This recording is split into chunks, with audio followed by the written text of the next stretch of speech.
Today we are going to discuss the next chapter, that is defense mechanism of the body. Defense mechanism of body can be classified into two categories, that is non-specific and specific, which interact with each other.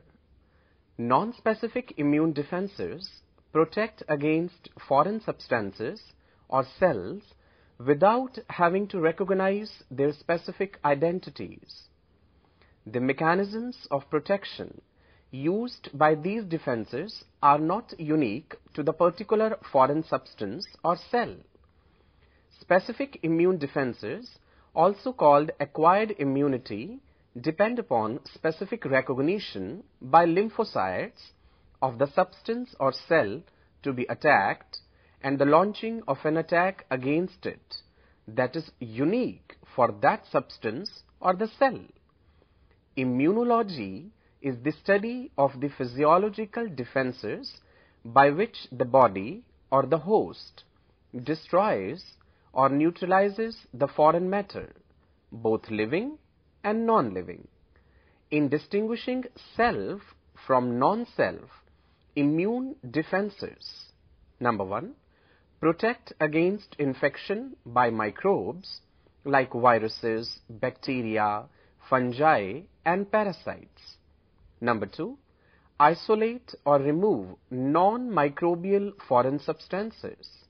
And number three, destroy cancer cells that arise in the body, a function known as immune surveillance. As we shall see, non-specific and specific immune responses function in tandem. In particular, components of non-specific immunity provide instructions that enable the specific responses to select appropriate targets to attack and strategies for their elimination.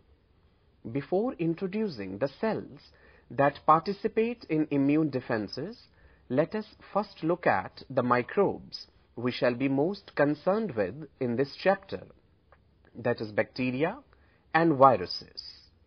First, I'll discuss about bacteria. Bacteria are unicellular organisms that have an outer coating called cell wall, in addition to a plasma membrane, but no intracellular membrane-bound organelles. Bacteria can damage tissues at the sites of bacterial replication, or they can release toxins that enter the body and disrupt physiological functions into other parts of the body. Viruses are essentially nucleic acids surrounded by a protein coat. Unlike bacteria, viruses lack both the enzyme machinery for metabolism and the ribosomes essential for protein synthesis. Thus, they cannot multiply by themselves, but must live inside other cells, whose biochemical apparatus they use. The viral nucleic acid directs the host cell to synthesize the proteins required for viral replication, with the required nucleotides and energy sources as being supplied by the host cell. The effect of viral habitation and replication within a cell depends on the type of virus. Some viruses, like the common cold virus for example, after entering a cell, multiply rapidly. It kills the cell and then move on to the other cells. Other viruses, such as the one that causes genital herpes, can lie dormant in the infected cells before suddenly undergoing the rapid replication that causes cell damage. Finally, certain viruses cause transformation of their host cells into the cancer cells. That was a kind of brief introduction about the immune system. Now we will start with the non-specific immune responses or the non-specific defense. Non-specific immune defenses protect against foreign cells or matter without having to recognize their specific identities.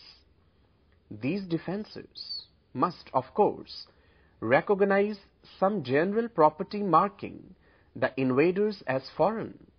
The most common such identity tags are particular classes of carbohydrates or lipids that are frequent constituents of microbial cell walls. As we shall see, plasma membrane receptors on certain immune cells, as well as a variety of circulating proteins, particularly a family called complement proteins, are able to bind to these carbohydrates and lipids at crucial steps in non-specific responses.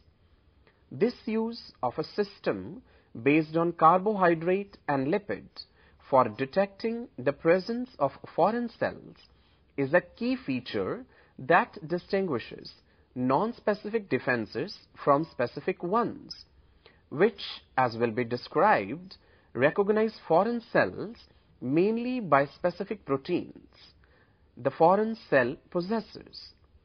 The non-specific immune defenses include defenses at the body surfaces, the response to injury known as inflammation, and a family of antiviral proteins called interferons. Another non-specific defense, the lymphocytes, called natural killer cells, is described later in this context for the specific immune defenses that commonly mobilize them. Now let us discuss the defenses at the body surface, that is external defense or the body's first line of defense. The first line of defense against the microbes are the barriers offered by surfaces exposed to the external environment. Intact skin is the largest defensive organ of the body. Hard keratin present in the outer layers of skin is impermeable to water. Very few microorganisms can penetrate the intact skin, and the various skin glands and lacrimal glands or the tear glands secrete antimicrobial chemicals.